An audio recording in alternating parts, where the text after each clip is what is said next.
Wala naman po kaming magawa. Kung aalisin siya doon o uuwi na lang siya dito, eh wala naman kaming pagkukunan dito. Bukid-bukid lang po kami. Sabi namin umuwi na lang po siya. Kaso natatakot naman siya. Sabi niya mamamatay ako pag wala akong gamot. Sabi niya.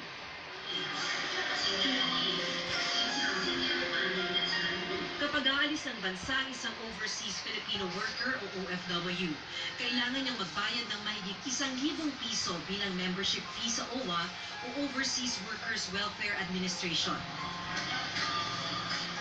Ito ang ahensyang naatasang mga laga sa kapakanan ng mga OFW.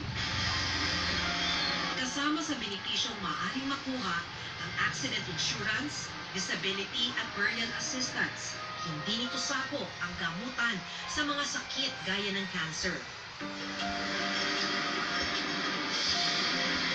Sa panayam ng Reporter's Notebook sa Konsulado ng Pilipinas sa Hong Kong, nalaman naming umaasa lang din sila sa health insurance na binabayaran ng employer para sa mga OFW na may sakit. Paano rin po natutulungan?